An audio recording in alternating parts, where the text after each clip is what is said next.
الحمد لله نحمده ونستعينه ونؤمن به ونتوكل عليه ونعوذ بالله من شرور أنفسنا ومن سيئات أعمالنا من يهده الله فلا مضل له ومن يضلل فلا هادي له وأشهد أن لا إله إلا الله وحده لا شريك له وأشهد أن محمدا عبده ورسوله أرسله بالهدى ودين الحق ليظهره على الدين كله ولو كره المشركون اللهم صل على محمد وعلى آل محمد كما صليت على إبراهيم وعلى آل إبراهيم إنك حميد مجيد اللهم بارك على محمد وعلى آل محمد كما باركت على إبراهيم وعلى آل إبراهيم إنك حميد مجيد أما بعد فإن خير الكلام كلام الله وخير السنن سنن محمد صلى الله عليه وسلم وشر الأمور محدثاتها وكل محدثة بدعة وكل بدعة ضلالة وكل ضلالة في النار أعوذ بالله من الشيطان الرجيم بسم الله الرحمن الرحيم يا أيها الذين آمنوا اتقوا الله حق تقاته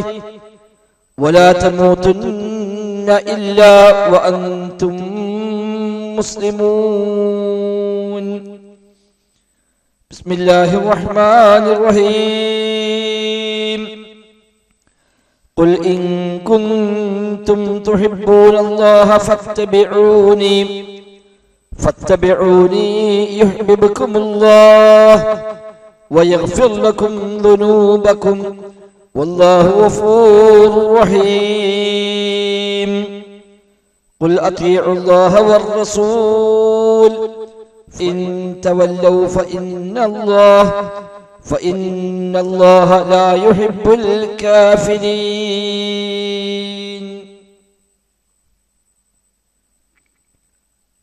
ബഹുമാന്യരായ വിശ്വാസികളെ, അല്ലാഹു സുബ്ഹാനഹു വ തആലയുടെ നിയമ നിർദ്ദേശങ്ങൾ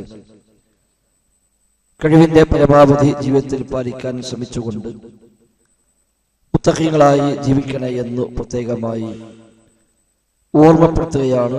റബ്ബ് സുബ്ഹാനഹു വ തആല നമുക്കെല്ലാം അതിന് തൗഫീഖ് പ്രദാനം ചെയ്യുമാറാവട്ടെ. വിശുദ്ധ ഖുർആൻ 3-ാം അധ്യായം സൂറത്ത് ആലി ഇംറാനിലെ 31-32 ആയത്തുകളാണ് ഓതി വെച്ചത്. അല്ലാഹു സുബ്ഹാനഹു വ തആലയിൽ വിശ്വാസമുള്ള, റബ്ബിൽ അംഗീകരിക്കുന്ന ഏതൊരാളും അനിവാര്യമായും പാലിക്കേണ്ടുന്ന അടിസ്ഥാന കാര്യമാണ് ഈ ആയത്തുകളിൽ അല്ലാഹു തആല പഠിപ്പിക്കുന്നത്. ഈമാനിന്റെ ഷഹാദത്തിന്റെ ഏറ്റവും പ്രധാനപ്പെട്ട ഒന്നാമത്തെ ഭാഗമാണല്ലോ ലാ ഇലാഹ ഇല്ലല്ലാഹ് എന്നത്. അല്ലാഹു അല്ലാതെ ഇലാഹില്ല എന്ന യാഥാർത്ഥ്യത്തെ അംഗീകരിക്കുകയും അത് സാക്ഷ്യപ്പെടുത്തുകയും ചെയ്യുക. അതിനെ കൂടെ തന്നെ ചേർത്തി പറഞ്ഞതാണ് രണ്ടാമത്തെ ഷഹാദത്ത്, അഷ്ഹദു അന്ന മുഹമ്മദൻ റസൂലുള്ളാഹ് എന്നത്. മുഹമ്മദ് നബി സല്ലല്ലാഹു അലൈഹി വസല്ലമ അല്ലാഹുവിന്റെ റസൂലാണ് എന്ന് ഞാൻ സാക്ഷ്യം വഹിക്കുന്നുവെന്ന രണ്ടാമത്തെ ഷഹാദത്ത് കൂടി പൂർത്തിയാകുമ്പോഴാണ് ഒരാളുടെ ഈമാൻ യഥാർത്ഥത്തിൽ പരിപൂർണമാകുന്നത്. ഈ ആയത്തുകൾ പ്രവാചകരെ അംഗീകരിക്കുകയും അനുസരിക്കുകയും ചെയ്യേണ്ടുന്ന ബാധ്യതയാണ് ഓർമ്മിപ്പിക്കുന്നത്. എങ്കിലും അല്ലാഹു തആല ആയത്ത് ആരംഭിച്ചത് ഖുൽ ഇൻ കുൻതും തുഹിബ്ബൂനല്ലാഹ് എന്ന് പറഞ്ഞുകൊണ്ടാണ്. നിങ്ങൾക്ക് അല്ലാഹുവെ ഇഷ്ടമുണ്ടെങ്കിൽ ഫത്തബിഊനി, നിങ്ങൾ എന്നെ പിന്തുടരണം എന്നാണ് ആയത്തിന്റെ ആശയം. റബ്ബിനെ ഇഷ്ടപ്പെടുന്നുവെന്ന് വാദിച്ചാൽ പോരാ, റബ്ബിനെ അംഗീകരിക്കുന്നു വിശ്വസിക്കുന്നുവെന്ന് പ്രഖ്യാപിച്ചാൽ പോരാ. നേരെ മറിച്ച് ആ റബ്ബിനെ അംഗീകരിക്കുന്നുവെങ്കിൽ അനിവാര്യമായും ചെയ്യേണ്ടുന്ന ഒന്നാണ് പ്രവാചകരെ പിൻപറ്റുക എന്നത്. 500ഓളം സ്വഹാബിമാരെ കണ്ട് ആ സ്വഹാബത്തിൽ നിന്ന് മതം പഠിച്ച പ്രഗത്ഭനായ താബിഈ ഹസൻ ബസ്രി റഹിമഹുല്ലാ ഹിജ്റ 110 അദ്ദേഹം വഫാത്താകുന്നത്. ഈ ആയത്തുമായി ബന്ധപ്പെട്ട് അദ്ദേഹം പറഞ്ഞത് കാണാം, ചില ആളുകളൊക്കെ അഭിപ്രായപ്പെട്ടു വാദിച്ചു, സഅമ ഖൗമുൻ അന്നഹും യുഹിബ്ബുനല്ലാഹ്, ഞങ്ങൾക്ക് അല്ലാഹുവിനെ ഇഷ്ടമുണ്ട് എന്ന് പല ആളുകളും അവകാശവാദം ഉന്നയിച്ചു. ഫബ്തലാഹുല്ലാഹു ബിഹാദിഹിൽ ആയ, അവർ അല്ലാഹു തആല ഈ ആയത്ത് കൊണ്ട് പരീക്ഷിക്കുകയാണ് ചെയ്യുന്നത് എന്നാണ്. അല്ലാഹുവിനെ ഇഷ്ടമുണ്ട് എന്ന് വാദിക്കുന്നു എങ്കിൽ നിങ്ങൾ ചെയ്യേണ്ടത് ഫത്തബിഊനി, പ്രവാചകരെ പിൻപറ്റലാണ് എന്ന് അല്ലാഹു തആല ഈ ആയത്തിലൂടെ അവരെ ബോധ്യപ്പെടുത്തുകയാണ്. റബ്ബിനെ ഇഷ്ടപ്പെടുന്നു, റബ്ബിനെ സ്നേഹിക്കുന്നു, അല്ലാഹുവിനെ വിശ്വസിക്കുന്നു എന്ന് പറയുന്ന ആളുകൾ ആ അവകാശവാദം ശരിയാണെന്ന് സ്ഥാപിക്കാൻ ചെയ്യേണ്ടത് ഇത്തിബാഉർ റസൂൽ, അല്ലാഹുവിന്റെ റസൂൽ സ്വല്ലല്ലാഹു അലൈഹി വസല്ലം തങ്ങളെ പിന്തുടരുക എന്നതാകുന്നു. ഇബ്നു കസീർ റഹിമഹുല്ലാ ഈ ആയത്ത് വ്യാഖ്യാനിക്കുമ്പോൾ തന്റെ തഫ്സീറിൽ രേഖപ്പെടുത്തിയത് കാണാം, ഹാദിഹിൽ ആയ ഹാകിമത്തുൻ അലാ കുല്ലി മൻ ഇദ്ദഅ മഹബ്ബത്തല്ലാഹ്, അല്ലാഹുവിനെ ഇഷ്ടപ്പെടുന്നു വാദിക്കുന്ന ആളുകൾ മുഹമ്മദ് നബിയുടെ ത്വരീഖത്ത് പ്രകാരമല്ല, മുഹമ്മദ് നബിയുടെ അധ്യാപന പ്രകാരമല്ല അവൻ നിലകൊള്ളുന്നു എങ്കിൽ അത്തരം ആളുകൾക്കിടയിൽ തീരുമാനം പറയുന്ന ആയത്താണ്, വിധി പറയുന്ന ആയത്താണ് ഈ ആയത്ത് എന്നാണ്. അല്ലാഹുവിനെ ഇഷ്ടമുണ്ടെന്ന് പറയുകയും നബിയുടെ മാർഗത്തെ സ്വീകരിക്കാതിരിക്കുകയും ചെയ്യുന്ന ആളുകൾക്കിടയിൽ ഈ ആയത്ത് വേർതിരിക്കുന്നു, തീരുമാനം പറയുന്നു.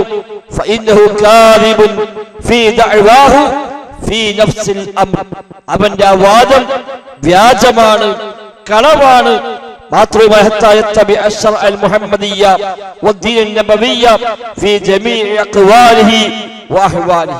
അവന്റെ മുഴുവൻ വാക്കുകളിലും എല്ലാ അവസ്ഥകളിലും അല്ലാഹുവിന്റെ റസൂലിന്റെ ശരീഅത്തിനെ, നബിയുടെ മാർഗത്തെ പിന്തുടരുന്നതുവരെ അവന്റെ വാദം സത്യമല്ല, അവൻ വ്യാജവാദിയാണ് എന്നാണ് ഈ ആയത്തിൽ നമ്മെ പഠിപ്പിക്കുന്നതെന്ന് ഈ ആയത്തിന്റെ തഫ്സീറിൽ ഇബ്നു കസീർ റഹിമഹുല്ലാഹ് രേഖപ്പെടുത്തി വെക്കുന്നുണ്ട്.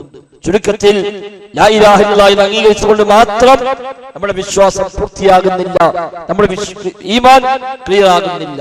അതിന്റെ കൂടെ മുഹമ്മദ് നബി സ്വല്ലല്ലാഹു അലൈഹി വസല്ലം തങ്ങൾ അംഗീകരിക്കുകയും ആ നബിതങ്ങൾ പഠിപ്പിച്ചത് മുഴുവനും ഒന്നൊഴിയാതെ സ്വീകരിക്കുകയും ചെയ്യുക എന്നത് അതിപ്രധാനമാണ്. അതാണ് അശ്ഹദു അന്ന മുഹമ്മദ് റസൂലുള്ളാഹി എന്ന രണ്ടാമത്തെ ഷഹാദത്ത്. അല്ലാഹു തആല പ്രത്യേകമായി തിരഞ്ഞെടുത്ത് ആളുകൾക്ക് ദീന് പഠിപ്പിക്കുവാനായി വഹീ നൽകി നിയോഗിച്ചവരാണല്ലോ പ്രവാചകർ സല്ലല്ലാഹു അലൈഹി വസല്ലം. ആ വഹീ പ്രകാരമല്ലാതെ ദീനിയായ കാര്യങ്ങൾ പറയാൻ പ്രവാചകർക്ക് അനുവാദം പോലും ഇല്ല എന്ന് അല്ലാഹു തആല വ്യക്തമായി പഠിപ്പിച്ചു. വമാ യൻതിഖു അനിൽ ഹവാ ഇൻ ഹുവ ഇല്ലാ വഹ്യുൻ യൂഹാ, സ്വന്തം ഇഷ്ടപ്രകാരം പ്രവാചകർ സംസാരിക്കുകയില്ല, അല്ലാഹു നൽകുന്ന വഹ്യ് അടിസ്ഥാനമാക്കി അല്ലാതെ എന്ന് സൂറത്തുൽ നജ്മിലെ 3-4 ആയത്തുകൾ അല്ലാഹു തആല പഠിപ്പിക്കുന്നുണ്ട്. അഥവാ പ്രവാചകർ സ്വന്തമായി അഭിപ്രായം പറയാൻ അല്ലാഹു തആല അനുവാദം നൽകിയിട്ടില്ല. മതകാര്യങ്ങൾ റബ്ബ് നൽകുന്ന വഹ്യ് ദിവ്യബോധനം അടിസ്ഥാനമാക്കി അല്ലാതെ അവിടുന്ന് മതം പറഞ്ഞിട്ടില്ല എന്നാണ് ഈ ആയത്തും സമാനമായ പല ആയത്തുകളും പഠിപ്പിക്കുന്നത്. സൂറത്തുൽ ഹഖയിലും അല്ലാഹു തആല പറഞ്ഞു, വലൗ തഖവ്വല അലൈനാ ബഅദൽ അഖാബീൽ ലഅഖദ്നാ മിൻഹു ബിൽ യമീൻ ثم لقطعنا منه الوتين فما منكم من أحد عنه حاجزين. സൂറത്തുൽ ഹഖയിലെ 44 മുതൽ 48 വരെയുള്ള ആയത്തുകളാണ്. പ്രവാചകൻ നമ്മുടെ പേരിൽ ചില വാക്കുകളെങ്കിലും സ്വന്തമായി ഉണ്ടാക്കി പറഞ്ഞാൽ അദ്ദേഹത്തിന് നാം വലം കൈ കൊണ്ട് പിടികൂടുകയും ജീവനാഡിയെ മുറിച്ചു കളയുകയും ചെയ്യുമെന്നാണ് ആ ആയത്തിന്റെ ആശയം. അഥവാ പ്രവാചകർക്ക് വഹ്യ് ലഭിക്കാതെ വല്ല കാര്യങ്ങളും അവിടുന്ന് സ്വന്തമായി ഉണ്ടാക്കി പറഞ്ഞാൽ, പടച്ചറപ്പിന്റെ പേരിൽ വ്യാജമായി പറഞ്ഞാൽ പ്രവാചകരെ പിടികൂടുകയും അദ്ദേഹത്തിന്റെ ജീവനാടിയെ മുറിച്ചു കളയുകയും ചെയ്യുമെന്നാണ് ഈ ആയത്ത് പഠിപ്പിക്കുന്നത്. എങ്കിൽ പ്രവാചകൻ സ്വല്ലല്ലാഹു അലൈഹി വസല്ലം തങ്ങൾ എന്തെന്ന് പറഞ്ഞാലും അത് വഹ്യ് പ്രകാരം മാത്രമാണ് എന്നർത്ഥം. ഇൻ അത്തബിഉ ഇല്ലാ മാ യൂഹാ ഇലയ്യ, എനിക്ക് വഹ്യായി നൽകപ്പെടുന്നതിനെ പിൻപറ്റുകയല്ലാതെ മറ്റൊന്നും ഞാൻ ചെയ്യുന്നില്ല എന്ന് പ്രവാചകർ പറയുകയും ചെയ്യുന്നുണ്ട്. വിശുദ്ധ ഖുർആൻ ആയത്തുകളിൽ അല്ലാഹു തആല അത് പറയിപ്പിക്കുന്ന നബിയെ കൊണ്ട്. അഥവാ മതമായി എന്തൊന്ന് പറഞ്ഞിട്ടുണ്ടോ അതെല്ലാം വഹ്യ് പ്രകാരം മാത്രമാണ്. നബി തങ്ങൾ വഹ്യില്ലാതെ മതം പറഞ്ഞിട്ടില്ല. നിസ്കാരത്തിലെ വിശദാംശങ്ങൾ പ്രവാചകൻ പഠിപ്പിച്ചു, ഹദീസുകളിൽ കാണാം.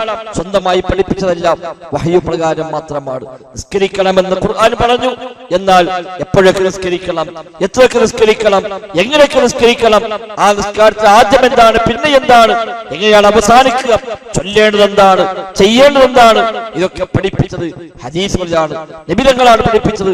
പ്രവാചകൻ മിമ്പറിൽ കയറി നിസ്കരിച്ച് കാണിക്കുകയാണ് ചെയ്തത്. അതൊന്നും സ്വന്തം ഇഷ്ടപ്രകാരം ചെയ്തതായിരുന്നില്ല. 5 വക്ത നമസ്കാരത്തിന്റെയും ആദ്യ സമയത്തും അവസാന സമയത്തുമായി ഓരോ നിസ്കാരത്തിലും 2 തവണ ജിബ്രീൽ സ്വല്ലല്ലാഹു അലൈഹി വസല്ലം നബി തങ്ങളുടെ അടുക്കൽ വരികയും നബി തങ്ങൾക്ക് നിസ്കരിച്ച് കാണിച്ചു കൊടുക്കുകയും ചെയ്തിട്ടുണ്ട്. എല്ലാ വക്ത നിസ്കാരവും ഈ 2 തവണ 10 പ്രാവശ്യം ജിബ്രീൽ സ്വല്ലല്ലാഹു അലൈഹി വസല്ലം നബിക്ക് നിസ്കരിച്ച് കാണിച്ചു കൊടുത്തിട്ട് പറഞ്ഞു, ഇതാണ് നിസ്കാരത്തിന്റെ രൂപം, ഇങ്ങനെയാണ് നിസ്കരിക്കേണ്ടത്. അതിൽ നിന്നാണ് നബി തങ്ങൾ പഠിച്ചത്. അഥവാ വഹ്യ് പ്രകാരമാണ് പ്രവാചകർ നിസ്കാരം മനസ്സിലാക്കിയതെന്നർത്ഥം. എന്നിട്ട് റസൂലുള്ളാഹി സ്വല്ലല്ലാഹു അലൈഹി വസല്ലം മിമ്പറിൽ കയറിയിട്ടാണ് നിസ്കരിച്ച് കാണിച്ചു കൊടുത്തത്. മിമ്പറിൽ കയറി നബി തങ്ങളുടെ മിമ്പർ 3 സ്റ്റെപ്പുള്ള ഒരു ചെറിയ മിമ്പറായിരുന്നു അന്ന്. ആ മിമ്പറിൽ കയറി, സാധാരണ മിമ്പറിൽ കയറിയാൽ പ്രവാചകർ ആളുകളിലേക്ക് തിരിഞ്ഞു നിന്നുകൊണ്ടാണ് ഉപദേശം നൽകാറുള്ളത്. അന്ന് പ്രവാചകർ ജനങ്ങൾക്ക് പ്രതിമുഖമായി കൊണ്ട് ഖിബലയുടെ ഭാഗത്തേക്ക് തിരിഞ്ഞുകൊണ്ടാണ് അന്ന് നിന്നത്. എന്നിട്ട് മിമ്പറിൽ നിന്നുകൊണ്ട് നബി തങ്ങൾ നിസ്കാരം ആരംഭിച്ചു. എല്ലാവരും താഴെ ഇരുന്ന് നോക്കി കാണുകയാണ്. നബിയുടെ പതിവില്ല ഇങ്ങനെ, എന്താ ഇന്ന് ഇങ്ങനെ എന്ന് എല്ലാവരും ശ്രദ്ധിക്കുന്നു. നബി തങ്ങൾ മിമ്പറിൽ കയറി ഖിബലയിലേക്ക് തിരിഞ്ഞ് നിസ്കാരം ആരംഭിക്കുന്നു. സുജൂദിന്റെ സമയമാകുമ്പോൾ ആ മിമ്പറിൽ നിന്ന് നബി തങ്ങൾ മെല്ലെ താഴോട്ടിറങ്ങി. താഴെ നിന്ന് സുജൂദ് ചെയ്തു. 2 സുജൂദും കഴിഞ്ഞ് വീണ്ടും എഴുന്നേറ്റപ്പോൾ മിമ്പറിലേക്ക് കയറി. അങ്ങനെ മിമ്പറിലും താഴെയുമായി നബി തങ്ങൾ നിസ്കാരം പൂർത്തിയാക്കി. എല്ലാവരും നോക്കി കണ്ടു. കഴിഞ്ഞപ്പോൾ പ്രവാചകൻ പറഞ്ഞു, ഞാൻ ഈ ചെയ്തത് നിങ്ങൾ എന്നെ കണ്ടുപിടിക്കുവാനാണ്. അതുകൊണ്ട് സ്വല്ലു കമാ റഅയ്തുമൂനി ഉസല്ലി, ഞാൻ നിസ്കരിക്കുന്നത് നിങ്ങൾ എങ്ങനെയാണോ കണ്ടത് അതേ പ്രകാരം നിങ്ങളും നിസ്കരിക്കണമെന്ന് റസൂലുള്ളാഹി സ്വല്ലല്ലാഹു അലൈഹി വസല്ലം തങ്ങൾ സ്വഹാബത്തിന് പറഞ്ഞു കൊടുക്കുന്നു. സ്വഹാബത്ത് അതേ നിസ്കാരമാണ് നിസ്കരിച്ചത്. അവർ മക്കൾക്കും താബഈങ്ങൾക്കുമെല്ലാം ആ നിസ്കാരം ചെയ്തു കാണിച്ചു കൊടുത്ത ധാരാളം സംഭവങ്ങൾ ഹദീസ് ഗ്രന്ഥങ്ങളിൽ കാണാൻ കഴിയും. ഉസ്മാൻ അഫ്ഫാൻ റളിയല്ലാഹു അൻഹു പറഞ്ഞു, ഒരു പാത്രം വെള്ളം കൊണ്ടുവരിക, നബിയുടെ വുളൂ ഞാൻ കാണിച്ചു തരാം. വെള്ളം കൊണ്ടുവന്ന് കൊടുത്തു. എല്ലാവരും നോക്കി നിൽക്കെ അദ്ദേഹം വുളൂ ചെയ്തു. എന്നിട്ട് പറഞ്ഞു, പ്രവാചകർ സ്വല്ലല്ലാഹു അലൈഹി വസല്ലമ ഇങ്ങനെ വുളൂ ചെയ്യുന്നത് ഞാൻ കണ്ടിരിക്കുന്നുവെന്നാണ്. പല സ്വഹാബിമാരെ കുറിച്ച് പറഞ്ഞു കാണാം, അശ്ബഹുഹും ലിസ്വലാത്തി റസൂലില്ലാഹി, അല്ലാഹുവിന്റെ റസൂലിന്റെ നിസ്കാരത്തെ അതേപടി ചെയ്തു കാണിക്കാൻ ഏറ്റവും കഴിയുന്ന ആളായിരുന്നു അദ്ദേഹം എന്ന് പല സ്വഹാബത്തിനെയും കുറിച്ച് വിശേഷപ്പെട്ടതായി ഹദീസ് ഗ്രന്ഥങ്ങളിൽ, ചരിത്ര ഗ്രന്ഥങ്ങളിലെല്ലാം നമുക്ക് കാണാൻ സാധിക്കും. നിസ്കാരം മാത്രമല്ല, നോമ്പും സക്കാത്തും ഹജ്ജും അടക്കമുള്ള മുഴുവൻ കർമ്മങ്ങളെയും റസൂലുള്ളാഹി സ്വല്ലല്ലാഹു അലൈഹി വസല്ലം തങ്ങൾ ചെയ്തും പറഞ്ഞും പഠിപ്പിച്ചു കൊടുത്തു 23 കൊല്ലം കൊണ്ട്. അത് മുഴുവൻ വഹ്യ് പ്രകാരം മാത്രമാണ്. അതാണ് പ്രവാചകൻ എന്നതിന്റെ, നബിയാണ് എന്നതിന്റെ ഏറ്റവും വലിയ സവിശേഷത. അല്ലാഹു വിശുദ്ധ ഖുർആൻ പറഞ്ഞുവല്ലോ, ഖുൽ ഇന്നമാ അന ബശറുൻ മിസ്ലുക്കും യൂഹാ ഇലയ്യ, ഞാൻ നിങ്ങളെപ്പോലെ ഒരു മനുഷ്യൻ തന്നെയാണ്, എന്നാൽ യൂഹാ ഇലയ്യ, എനിക്ക് വഹ്യ് നൽകപ്പെടുന്നുണ്ട്. ആ വഹ്യ് പ്രകാരമാണ് റസൂലുള്ളാഹി സ്വല്ലല്ലാഹു അലൈഹി വസല്ലമ മതത്തിന്റെ മുഴുവൻ കാര്യങ്ങളും പഠിപ്പിക്കുകയും നമുക്ക് നിർദ്ദേശമായി നൽകുകയും ചെയ്തത്. അതുകൊണ്ട് അല്ലാഹുവിനെ സ്നേഹിക്കുന്നുവെങ്കിൽ ഖുൽ നബിയെ താങ്കൾ പറയുക, ഇൻ കുൻതും തുഹിബ്ബുനല്ലാഹ്, നിങ്ങൾ പടച്ച റബ്ബിനെ ഇഷ്ടപ്പെടുന്നുവെങ്കിൽ, സ്നേഹിക്കുന്നുവെങ്കിൽ ഫത്തബിഊനി, എന്നെ നിങ്ങൾ പിൻപറ്റുക, എങ്കിൽ അല്ലാഹു തആല നിങ്ങളെ ഇഷ്ടപ്പെടുമെന്നാണ്. ഈ ആയത്തിന്റെ വ്യാഖ്യാനമായി പ്രവാചകൻ പഠിപ്പിച്ച ഹദീസുകൾ പോലും മുഫസ്സിർ എടുത്തു കൊടുക്കുന്നു. മൻ അമില അമലൻ ലൈസ അലൈഹി അംറുനാ ഫഹുവ റദ്ദുൻ, പ്രവാചകൻ പറഞ്ഞു, മൻ അമില അമല, വല്ലവനും ഒരു അമൽ ചെയ്തു, ലൈസ അലൈഹി അംറുനാ, ആ അമലിന് നമ്മുടെ കൽപ്പന ഇല്ല, പ്രവാചക കൽപ്പന ഇല്ലാത്ത, പ്രവാചക അധ്യാപനമില്ലാത്ത ഒരു അമൽ ആര് ചെയ്താലും ശരി, ഫഹുവ റദ്ദുൻ, അത് തള്ളപ്പെടേണ്ടതാണ്, തള്ളിക്കളയേണ്ടതാണ് എന്നാണ്. നിസ്കാരമാവാം, നോമ്പാവാം, ദിക്റാവാം, ദുആവാം, സ്വലാത്താവാം, എന്ത് അമലാണെങ്കിലും ശരി അല്ലാഹു റസൂൽ പഠിപ്പിക്കാത്ത അമൽ ഈ മതത്തിലില്ല. അതുകൊണ്ടാണ് ഞാൻ പഠിപ്പിക്കാത്ത അമൽ വല്ലവരും ചെയ്താൽ ഫഹുവ റദ്ദുൻ, തള്ളപ്പെട്ടു പോകുന്നതാണ്, സ്വീകാര്യമല്ല എന്നാണ്. നിസ്കാരം എന്ന പേരിൽ പുതിയ എമ്പാടും നിസ്കാരങ്ങൾ സമൂഹത്തിലുണ്ട്. നോമ്പ് എന്ന പേരിൽ പുതിയ ധാരാളം നോമ്പുകൾ സമൂഹത്തിലുണ്ട്. റജബ് മാസമൊക്കെ വരുമ്പോ അതിനും പ്രത്യേകമായ നോമ്പുകാരാണ്. എന്തേ കാരണം? റജബല്ലേ, അതുകൊണ്ട് നോമ്പ് എന്നാണ്. നബിതങ്ങൾക്കാണ് റജബാദ്യം ഉണ്ടായത്. ആ നബിതങ്ങൾ റജബിൽ എന്താ പ്രത്യേകമായി ചെയ്തത് എന്ന് അന്വേഷിക്കുകയും അവിടെ എന്തുണ്ടോ അത് സ്വീകരിക്കുകയും ചെയ്യുക. അതാണ് ഇത്തിബാഉ റസൂൽ, അതാണ് ഷഹാദത്ത്, രണ്ടാമത്തെ ഷഹാദത്ത്. അതല്ല നബിതങ്ങളുടെ കൽപ്പനയില്ലാത്ത അമല് ആര് ചെയ്താലും ശരി അത് നിസ്കാരമല്ല, അത് നോമ്പല്ല, അത് ദിക്റല്ല, അത് സ്വലാത്തല്ല. സ്വലാത്തിന് പേരിട്ടുണ്ടാവാം, ആ സ്വലാത്തിന്റെ മഹത്വങ്ങളെ എമ്പാടുമായി പ്രചരിപ്പിക്കുന്നുമുണ്ടാകാം. പക്ഷേ അതൊന്നും യഥാർത്ഥത്തിൽ സ്വലാത്തായി പരിഗണിക്കപ്പെടാവതല്ല. അതുകൊണ്ട് റബ്ബിന്റെ സ്നേഹം കിട്ടാനുള്ള മാർഗം നബിയെ പിൻപറ്റലാണ്. പറയൂ പ്രവാചകരെ, നിങ്ങൾക്ക് അല്ലാഹുവിനെ ഇഷ്ടമുണ്ടെങ്കിൽ ഫത്തബിഊനി, നിങ്ങൾ എന്നെ പിൻപറ്റൂ, എങ്കിൽ യുഹിബ്ബുക്കുമുല്ലാഹ്, അല്ലാഹു തആല നിങ്ങളെയും സ്നേഹിക്കുമെന്നാണ് ഇവിടെ പറയുന്നത്. അപ്പൊ അങ്ങോട്ട് പിൻപറ്റിയാൽ ലഭിക്കുന്നത് അല്ലാഹുവിന്റെ ഇഷ്ടമാണ് എന്നാണ്. അഥവാ പ്രതീക്ഷിച്ചതിലും വലുതാണ് തിരിച്ചവന് ലഭിക്കാനുള്ളത്. അതുകൊണ്ടാണ് മുൻഗാമികൾ പറഞ്ഞു വെച്ചത്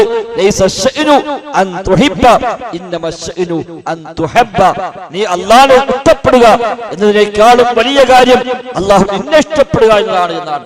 അല്ലാഹ് നമുക്ക് ഇഷ്ടമുണ്ട്, പക്ഷെ അതിലേറെ വലുത് അല്ലാഹ്ക്ക് നമ്മെ ഇഷ്ടമുണ്ടോ എന്നാണ് സ്വഹാബത്തെ കുറിച്ച് പറഞ്ഞത്. അവർ അല്ലാഹുവിനെ തൃപ്തിപ്പെട്ടു, അല്ലാഹു അവരെയും തൃപ്തിപ്പെട്ടു എന്നാണ്. സ്വർഗ്ഗത്തിലേക്ക് പോകുന്ന ആളുകളെ യോഗ്യത പറഞ്ഞപ്പോഴും യാ അയ്യുഹൻ നഫ്സുൽ മുത്മഇന്ന ഇർജിഇ ഇലാ റബ്ബികി റാദിയതൻ മർദിയ എന്നാണ്.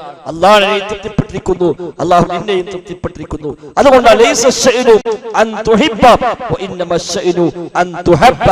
നീ അല്ലാഹുവിനെ ഇഷ്ടപ്പെടുന്നുണ്ടോ എന്നതിനേക്കാളും വലിയ കാര്യം അല്ലാഹു നിന്നെ ഇഷ്ടപ്പെടുന്നുണ്ടോ എന്നാണ്.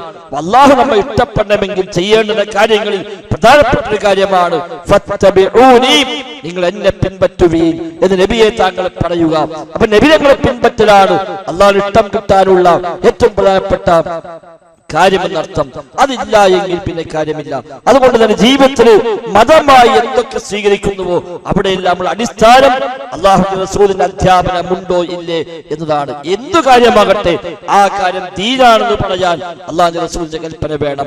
ആ കാര്യം ദീനിൽ ഇല്ലെന്ന് പറയാൻ നബിതങ്ങളുടെ മാതൃക ഇല്ല എന്ന ബോധ്യം അതിലുണ്ടാവണം. അതല്ലാതെ നല്ലതല്ലേ, ഏതായാലും ദിക്റല്ലേ, സ്വലാത്തല്ലേ, നോമ്പല്ലേ, നല്ല കാര്യമല്ലേ എന്ന് പറഞ്ഞ് മതത്തെ കൂട്ടിച്ചേർക്കാൻ ആർക്കും അനുവാദമില്ല. നബിതങ്ങൾ പറഞ്ഞു നമ്മുടെ ഈ മതകാലത്തിൽ ഇല്ലാത്ത ഒന്ന് വല്ലവനും പുതുതായി കൂട്ടിച്ചേർത്താൽ അത് തള്ളപ്പെടുക തന്നെ ചെയ്യണമെന്നാണ് പ്രവാചക അധ്യാപനം. അതുകൊണ്ട് ഇല്ലാത്ത ഒന്ന് എന്തു പേരിൽ കൊണ്ടുവന്നാലും ശരി സ്വീകാര്യമല്ല. നബിതങ്ങൾ സ്വഹാബിയായ അബ്ദുല്ലാഹി ഇബ്നു ഉമർ റളിയല്ലാഹു അൻഹുമാ, ഉമർ ഖത്താബിന്റെ മകൻ അബ്ദുല്ല, അദ്ദേഹത്തിന് മുമ്പിൽ വെച്ച് ഒരാൾ തുമ്മുകയാണ്. തുമ്മിയപ്പോൾ അയാൾ പറഞ്ഞു അൽഹംദുലില്ലാഹ് വസ്സലാത്തു വസ്സലാമു അലാ റസൂലില്ലാഹ്. ഇത് കേട്ടപാട് ഇബ്നു ഉമർ പറയുന്നു ഇപ്രകാരമല്ല, മാ ഹാക്കദ അല്ലമനാ റസൂലുള്ളാഹി സ്വല്ലല്ലാഹു അലൈഹി വസല്ലം, അല്ലാഹുവിന്റെ റസൂൽ നമ്മെ പഠിപ്പിച്ചത് ഇങ്ങനെയല്ല. തുമ്മിയാൽ അൽഹംദുലില്ലാഹ് എന്ന് പറയാനേ പഠിപ്പിച്ചിട്ടുള്ളൂ. അവിടെ പിന്നീട് വസ്സലാത്തു വസ്സലാമു അലാ റസൂലില്ലാഹ് എന്ന് കൂട്ടിച്ചേർക്കാൻ അനുവാദമില്ല എന്നർത്ഥം. എന്താ സ്വലാത്ത് എത്ര മഹത്വമാണ്, ഒന്നിന് 10 പുണ്യമാണ്. വിശുദ്ധ ഖുർആനിൽ നമ്മൾ ആവശ്യപ്പെട്ട ഒന്നാണ് സ്വല്ലു അലൈഹി വസല്ലിമു തസ്ലീമാ എന്ന്. അല്ലാഹുവിന്റെ റസൂലിന്റെ പേരിൽ നിങ്ങൾ സ്വലാത്തും സലാമും ചൊല്ലണേ എന്ന് ഖുർആൻ നമ്മോട് ആവശ്യപ്പെട്ട കാര്യമാണ്. പക്ഷേ തുമ്മിയാൽ അവിടെ ഹംദും സ്വലാത്തും ഉണ്ടോ? ഇല്ല, അവിടെ ഹംദയുള്ളൂ. അതാണ് സ്വഹാബിയായ ഇബ്നു ഉമർ റളിയല്ലാഹു അൻഹു അവിടെ പഠിപ്പിച്ചു കൊടുക്കുന്നത്. ഉറങ്ങാൻ കിടക്കുമ്പോൾ പ്രാർത്ഥിക്കുന്ന പ്രാർത്ഥന اللهم إني أسلمت نفسي إليك ووجهت وجهي إليك وفوضت أمري إليك وألجأت ظهري إليك رغبة ورهبة إليك لا ملجأ ولا منجا منك إلا إليك آمنت بكتابك الذي أنزلت وبنبيك الذي أرسلت എന്ന ഏറ്റവും പ്രസിദ്ധമായ പ്രാർത്ഥന അത് അവസാനമായി ചൊല്ലിക്കിടന്നാൽ ആ രാത്രി മരിച്ചാൽ അവൻ ശരിയായ ഇസ്ലാമികമായ നിലക്കാണ് മരിക്കുന്നത്. രാവിലെ എഴുന്നേറ്റാലും ശരിയായ ശുദ്ധ പ്രകൃതിയോടെ വീണ്ടും ജീവിതത്തിലേക്ക് തിരിച്ചു വരാൻ കഴിയുമെന്നാണ് നബി തങ്ങളെ പഠിപ്പിച്ചത്. ഈ പ്രാർത്ഥന നബിയെ പഠിച്ച സ്വഹാബി പിന്നീട് അത് ചൊല്ലുമ്പോൾ അതിൽ ചെറിയൊരു വാചകം മാറിപ്പോയി. എന്ന് പറയുന്ന സ്ഥാനത്ത് ആ സ്വഹാബി പറഞ്ഞു പോയത് എന്നാണ്. നബി എന്ന് പറയുന്ന സ്ഥാനത്ത് റസൂൽ എന്ന പദം ഉപയോഗിച്ചു. നബി തങ്ങൾ തിരുത്തിയില്ല, അങ്ങനെയല്ല. അവിടെ എന്നല്ല ഞാൻ പഠിപ്പിച്ചത്, എന്നാണ് പഠിപ്പിച്ചത്. അതുകൊണ്ട് അതിനെ തന്നെ ചൊല്ലണമെന്നാണ്. കാരണം നബി തങ്ങളുടെ വകയായി പഠിപ്പിച്ചതല്ല ആ പ്രാർത്ഥനയൊന്നും. ഈ പ്രാർത്ഥനയെല്ലാം നബിക്ക് വെറുതെ ആലോചിച്ചുണ്ടാക്കിയിട്ട് നബി തങ്ങൾ സ്വന്തമായി ഉണ്ടാക്കിയതാണോ? അല്ല. ഓരോന്നിനും ജിബ്രീൽ സ്വല്ലല്ലാഹു അലൈഹി വസല്ലം ഇറങ്ങി വന്ന് നബി തങ്ങൾക്ക് പഠിപ്പിച്ചു കൊടുത്തതേ മതത്തിലുള്ളൂ. ഏത് ദിക്റാണെങ്കിലും, ഏത് ദുആയാണെങ്കിലും, ഏത് സ്വലാത്താണെങ്കിലും, ഏത് നിസ്കാരമാണെങ്കിലും, എന്ത് കാര്യമാകട്ടെ, ഇന്ന കാര്യം മതത്തിലുണ്ടെന്ന് പറഞ്ഞിട്ടുണ്ട് എങ്കിൽ, ഇന്ന കാര്യം ചെയ്താൽ ഇത്ര കൂലി കിട്ടുമെന്ന് നബി തങ്ങളെ പറഞ്ഞുവെങ്കിൽ, ഇന്ന കാര്യം ചെയ്താൽ ഇന്ന ശിക്ഷയുണ്ട് എന്ന് നബി തങ്ങളെ പറഞ്ഞുവെങ്കിൽ, അതൊന്നും പ്രവാചകൻ സ്വന്തമായി പറഞ്ഞതല്ല. ജിബ്രീൽ സ്വല്ലല്ലാഹു അലൈഹി വസല്ലം വന്ന് പഠിപ്പിച്ചു കൊടുത്തതിന്റെ അടിസ്ഥാനത്തിൽ മാത്രമാണ് അവിടുന്ന് ആ കാര്യങ്ങളെല്ലാം പറഞ്ഞത്. അതുകൊണ്ട് തന്നെ അതിൽ പിന്നെ ഒരു വാക്ക് കൂട്ടുക, ഒരു വാക്ക് ഒഴിവാക്കുക, അതിൽ മാറ്റം വരുത്തുക, അതിനൊന്നും നമുക്കാർക്കും അധികാരമില്ല. അതൊക്കെ ഷഹാദത്തിന്റെ പൂർത്തീകരണത്തിന് ആവശ്യമാണ്. അതാണ് അഷ്ഹദു അന്ന മുഹമ്മദ് റസൂലുള്ളാഹ്, മുഹമ്മദ് നബി സ്വല്ലല്ലാഹു അലൈഹി വസല്ലമ അല്ലാഹുവിന്റെ റസൂലാണ് എന്ന് ഞാൻ സാക്ഷ്യം വഹിക്കുന്നു എന്ന് പറഞ്ഞാൽ ആ സാക്ഷ്യം സത്യസന്ധമാകണം. അതാണ് ഈ ആയത്ത്. തൊട്ടടുത്തായിട്ട് അല്ലാഹു പറഞ്ഞു, ഖുൽ അത്തിഉല്ലാഹ വറസൂൽ, നിങ്ങൾ അല്ലാഹുവിനെ അനുസരിക്കണം, റസൂലിനെയും അനുസരിക്കണം. ഫഇൻ തവല്ലൗ, നിങ്ങൾ തിരിഞ്ഞു പോകുന്നുവെങ്കിൽ, ഫഇന്നല്ലാഹ ലാ യുഹിബ്ബുൽ കാഫിരീൻ, തീർച്ചയായും അല്ലാഹു തആല അവിശ്വാസികളെ, നിഷേധികളെ ഇഷ്ടപ്പെടുകയില്ല. അത്തിഉല്ലാഹ വറസൂൽ, അല്ലാഹുവിനെ അനുസരിക്കൂ, റസൂലിനെയും അനുസരിക്കൂ എന്ന് പറഞ്ഞിട്ടാണ് അല്ലാഹു പറഞ്ഞത്.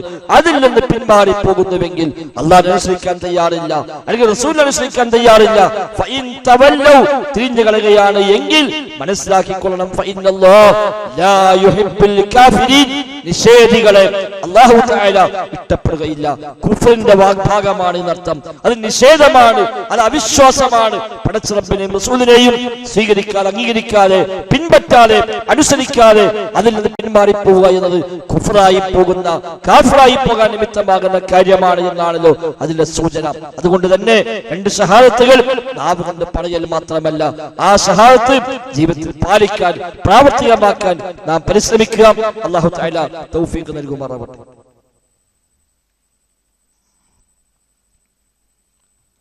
അൽഹംദുലില്ലാഹ് നഹ്മദുഹു വനസ്തഈനുഹു വനു'മിനു ബിഹി വനതവക്കലു അലൈഹി. اللهم صل على محمد وعلى آل محمد كما صليت على إبراهيم وعلى آل إبراهيم إنك حميد مجيد.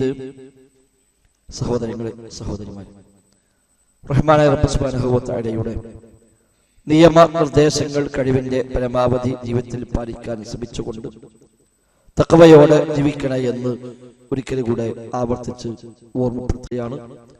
അല്ലാഹു സുബ്ഹാനഹു വ തആല നമുക്കെല്ലാം തൗഫീഖ് പ്രദാനം ചെയ്യുമാറാവട്ടെ. റസൂലുള്ളാഹി സ്വല്ലല്ലാഹു അലൈഹി വസല്ലം ഒരിക്കൽ ഒരു സ്വഹാബി വന്നുകൊണ്ട് ഒരിക്കൽ ചോദ്യം ഉന്നയിച്ചു, അയ്യുൽ ബിലാദി അഹബ്ബു ഇലല്ലാഹ്, അല്ലാഹു തആലക്ക് ഏറ്റവും ഇഷ്ടപ്പെട്ട പ്രദേശങ്ങൾ, നാടുകൾ ഏതാണ് എന്നാണ്. അല്ലെങ്കിൽ ഓരോ നാട്ടിലും അല്ലാഹുവിന് ഏറ്റവും പ്രിയപ്പെട്ടത് ഏതാണ്, ഏത് പ്രദേശമാണ് നബിയെ എന്ന് ഒരാൾ വന്ന് നബിയോട് ചോദ്യം ഉന്നയിക്കുക. റസൂലുള്ളാഹി സ്വല്ലല്ലാഹു അലൈഹി വസല്ലം നൽകിയ മറുപടി, ലാ അദ്രി, എനിക്കറിയുകയില്ല. എന്തുകൊണ്ട് നബി തങ്ങൾ അങ്ങനെ മറുപടി കൊടുത്തു? അല്ലാഹുവിന്റെ വഹീ പ്രകാരമല്ലാതെ പറയാൻ അവകാശമില്ല എന്നതുകൊണ്ട്. നബിയാണെങ്കിൽ പോലും വഹീ കിട്ടാതെ പറയാൻ അവകാശമില്ല. ചോദ്യകർത്താവ് പിരിഞ്ഞുപോയി.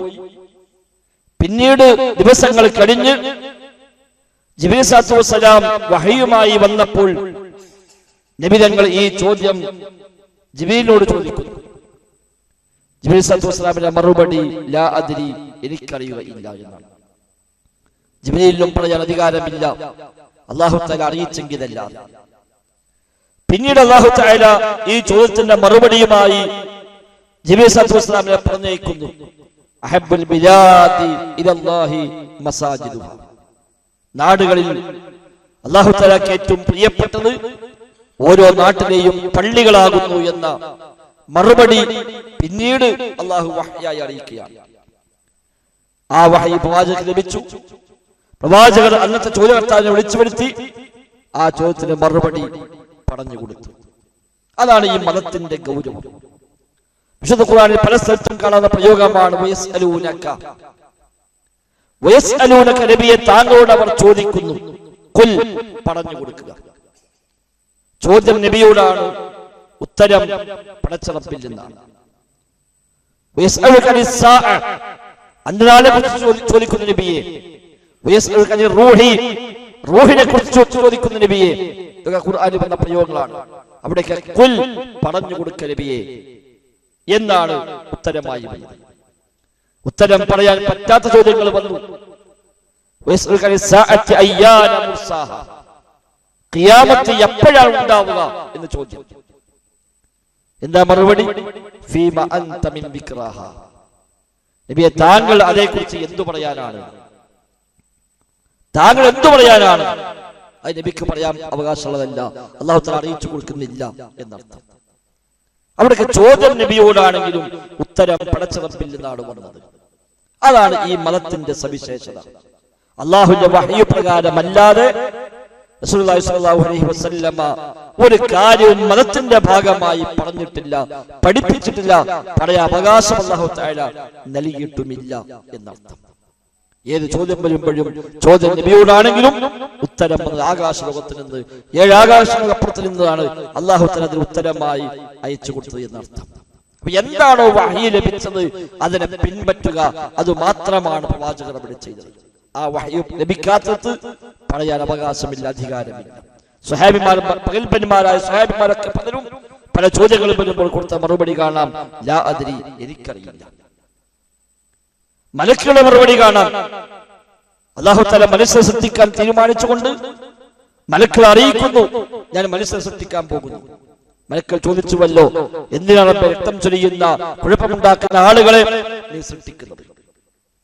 ശേഷം അല്ലാഹു തആല എല്ലാ വസ്തുക്കളെയും സൃഷ്ടിച്ച് അതിന് നാമങ്ങൾ പറയുവാൻ മലക്കുകളോട് ആവശ്യപ്പെടുകയാണ്. അംബിഊനി ബിഅസ്മാഇഹിം, ഇവിടെ പേരുകൾ പറഞ്ഞു തരിക.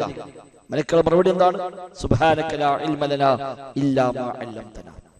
റബ്ബേ, നീ അറിയിച്ചു തന്നതല്ലാതെ ഞങ്ങൾക്ക് യാതൊരു ഇൽമുമില്ല റബ്ബേ എന്ന് ആ മലക്കുകൾ പ്രഖ്യാപിക്കുന്നതാണ് അല്ലാഹു തആല പിന്നെ അതിന് മറുപടിയായി എടുത്തു പറഞ്ഞത്. ഇമാം മാലിക് റഹിമഹുല്ലാഹ് ലക്ഷക്കണക്കിന് ഹദീസുകളെ കാണാതെ പഠിച്ച മദീന പള്ളിയിൽ നബിതങ്ങളുടെ മെമ്പറിന്റെ സ്ഥാനത്ത് നിന്നുകൊണ്ട് ഹദീസുകൾ പഠിപ്പിച്ച മഹാനായ പണ്ഡിതനാണ് ഇമാം മാലിക് റഹിമഹുല്ലാഹ്. ഓരോ ഹദീസ് അദ്ദേഹം പറയുമ്പോഴും അദ്ദേഹത്തിന്റെ സനദ് ഹദ്ദസനി നാഫിഉൻ അൻ ഇബ്നു ഉമർ അൻ സാഹിബി ഹാദൽ ഖബർ, അത്തരം പ്രയോഗം അദ്ദേഹം പ്രയോഗിക്കാം. എന്നോട് നാഫിഉ പറഞ്ഞു, നാഫിഇനോട് ഇബ്നു ഉമർ പറഞ്ഞു, ഇബ്നു ഉമർ ഈ ഖബറിൽ കിടക്കുന്ന ആളിൽ നിന്ന് കേട്ടു. അങ്ങനെയാണ് ഇമാം മാലിക് റഹിമഹുല്ലാഹ് ഓരോ ഹദീസും സനദപ്രകാരം സനദടക്കം പറയാറുള്ളത്.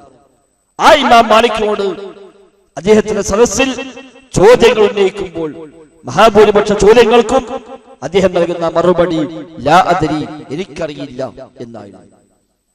ഒരിക്കൽ ഇമാം മാലിക്കിനോട് ചോദിക്കുന്നുണ്ട്, ഇത്ര വലിയ പണ്ഡിതനായിട്ടും ഒരു കാര്യത്തിൽ ചോദ്യം വരുമ്പോൾ എനിക്കറിയില്ല എന്ന് പറയാൻ നിങ്ങൾക്ക് ലജ്ജയില്ലേ?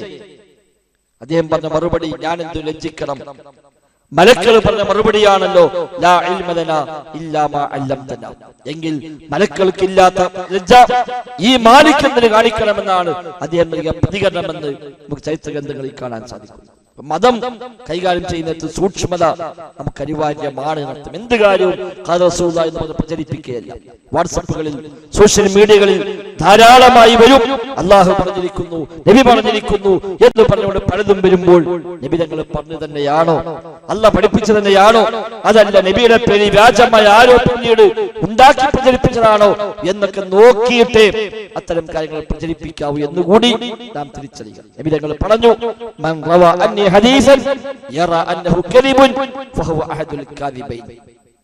എന്റെ പേരിൽ വന്ന ഒരു ഹദീസ് കളവാണ് എന്ന അഭിപ്രായം ഉണ്ടായിട്ടും അതൊരാൾ റിപ്പോർട്ട് ചെയ്ത് അത് മറ്റുള്ളവർക്ക് അത് ഉദ്ധരിച്ചു കൊടുക്കുന്നുവെങ്കിൽ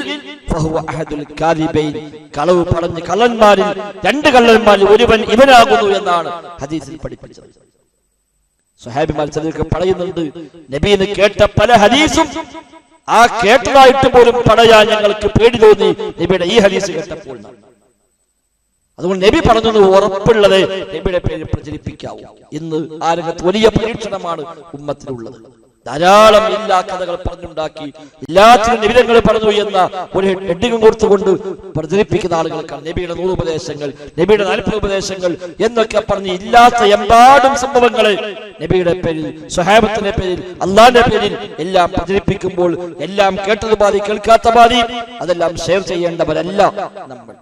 അറിയില്ലെങ്കിൽ അറിവുള്ള ആളോട് ചോദിച്ച് ഇത് സത്യമാണോ, ഇങ്ങനെ ഉണ്ടോ, ഈ ഹദീസ് ശരിയാണോ, നബി തങ്ങൾ പറഞ്ഞതാണോ എന്നൊക്കെ അന്വേഷിച്ച് ബോധ്യപ്പെട്ടെങ്കിൽ മാത്രം അത് പ്രചരിപ്പിക്കുക.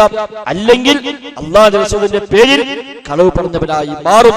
അല്ലാഹുവിന്റെ റസൂലിന്റെയും പേരിൽ കളവ് പറയുന്നത് ഒരു ഗൗരവമുള്ള കാര്യമാണ്.